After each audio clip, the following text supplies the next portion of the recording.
Boundary na ng Taytay at Antipolo guys. At umahataw-hataw tayo gamit ang ating Suzuki address.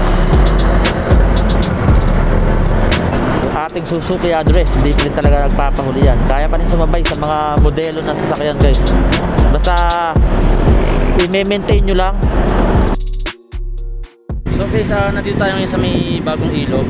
Papakita ko sa inyo guys kung yung gamit nating motor ngayon, yung Suzuki address. Bali yan ang gamit natin ngayon, Suzuki address na 2016 model. Kasi nagbabawas na naman ng langis si Mio Gravis. Tapos ito rin yung pinakita ko sa inyo nakaraan na pinagawa natin yung lagayan ng spark plug sa cylinder head. So ito na muna yung gagamitin natin. So bilib na bilib ako rito sa motor na to guys. Bukod sa matipid na sa gasolina, tapos hindi pa siya nagbabawas ng langis. Kasi nakaraan nag-change oil nga pala ako, hindi ko na na-videohan. So yung nailagay natin na 700 ml dati, kasi ang laman talaga nito, yung capacity lang talaga ng langis niya ay 630 ml. So yung nilalagay ko ay 700 para ano, umaabot siya sa may, para swabe yung dating ng langis sa cylinder head niya guys, para hindi masira yung rocker arm tsaka yung valve seal. So guys, ang masasabi ko nga pala sa motor na to, talagang hindi ko mapagpapalit to. Makaganda ng performance nitong motor na Suzuki address na to guys. Hindi kagaya ni Mio Gravis. Sakit na talaga ng mga Yamaha scooter, yung mga bago yung model na nagbabawas talaga ng langis. So grabe. Yung ano natin, Mio Gravis natin, kaka-refresh lang natin nakaraan nung last year, July. Ngayon nagbabawas na naman siya ng langis guys. Makakaligtaan mo lang ng konti, mag-check ng dipstick, talagang matutuyuan ka ng langis guys. So guys, nandito nga pala tayo sa may Kapitolyo, Pasig. Bali papunta na tayo ng Ortigas Center ngayon. Gusto ko lang talaga i-share sa inyo to, no?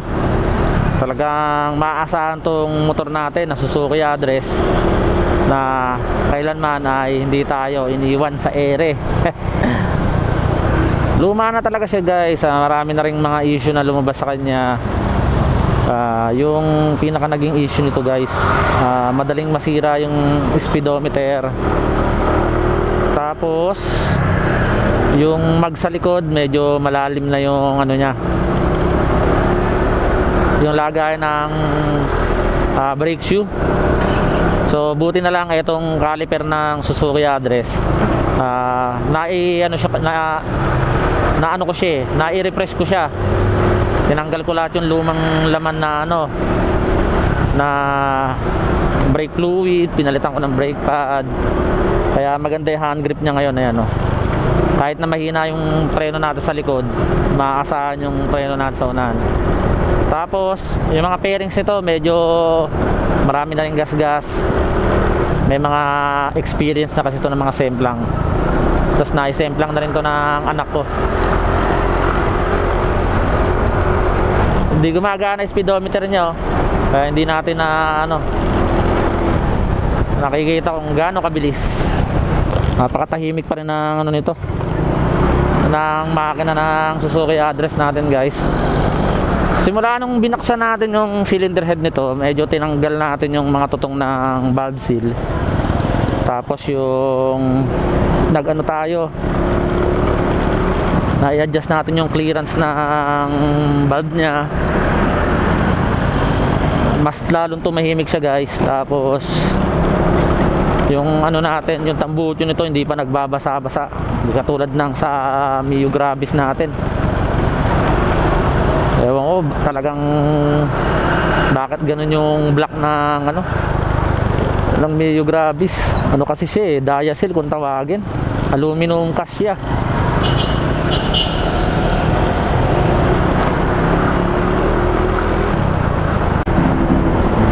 So alright guys, nandito na tayo sa may Antipolo.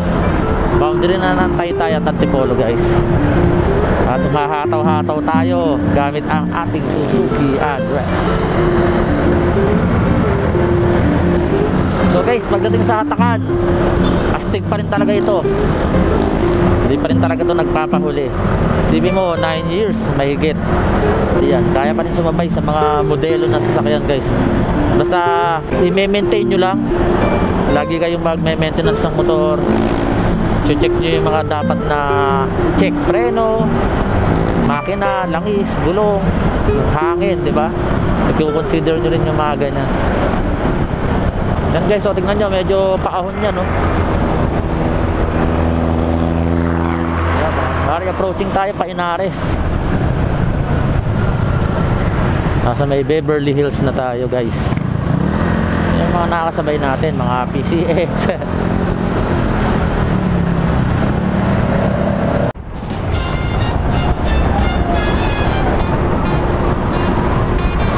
Isipin mo guys, kung ikukumpara ko si Mio Gravis dito sa Suzuki address natin, although magkalayo sila ng gap, di ba? 2016 to 2020 ang ating Mio Gravis. Pero isipin mo, yung tinakbo nito more than, siguro nasa 100,000 mahigit na rin to. Pero never pang napalitan ng black, di ba? Kaya masasabi ko matibay gumawa si Suzuki. Hindi ko naman sinasabing hindi matibay si Yamaha. Kaya lang ang problema, 'di ba? Bakit kailangan magbawas ng langis? Pero kung pwede namang hindi. Tingnan ko si Suzuki address, FI rin siya. 'Di ba?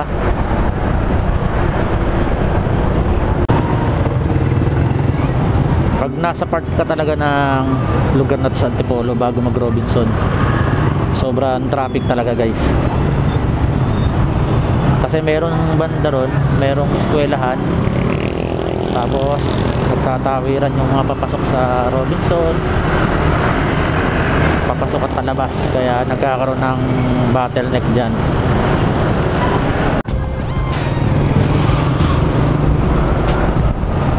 Tapos guys, ginawa na nga pala natin battery operated yung headlight nito. Tignan nyo, kaya kung makikita sa tricycle kaya lang mahina, ayan o, nagre-reflect sa tricycle. Papalitan ko siya ng ibang LED na ilaw para mas maliwanag, kasi yung ordinaryong halogen, yung stock, sobrang hina ng headlight nito. Ayoko namang lagyan ng mini driving light to, kasi natatakot ako talaga na maapektuhan yung ECU, kasi isa to sa mga pinaka mahal na pyesa ng Suzuki address, yung ECU. Pagkakaalam natin na ang Suzuki address ay nakasurvive sa ilang panahon, sa ilang taon na lumipas. Alam niyo kung bakit?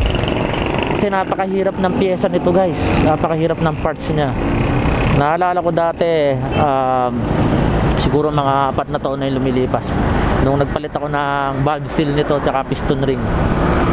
Ang nakuwang valve seal nito ay pang smash, piston ring pang smash din.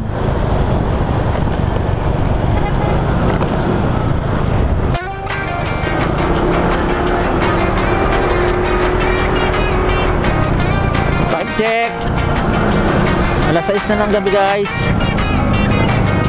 Medyo madilim na, hindi pa masyadong kita yung ginawa nating battery operated na headlight.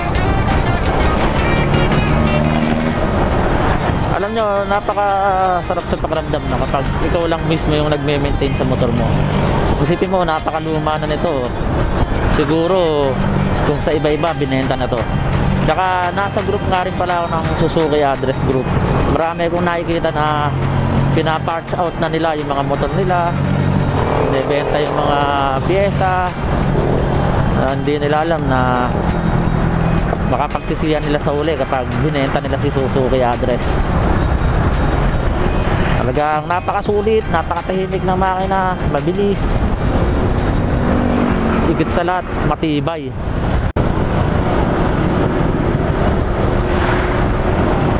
So guys, madilim na. Medyo nakikita na natin yung maliit na yellow. Ayan yung pinaka low nya kapag hinahay natin, hahay. Ayan. Diba? Papalitan natin ng ilaw yan, yung mas maliwanag.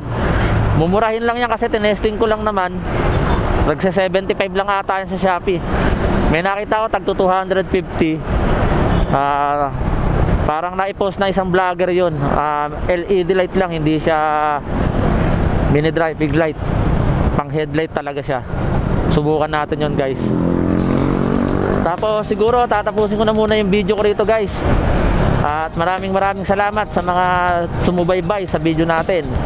At sa mga hindi pa nakasubscribe dyan, please don't forget to subscribe, like and share. Iskoria Motovlog, ang inyo pong lingkod.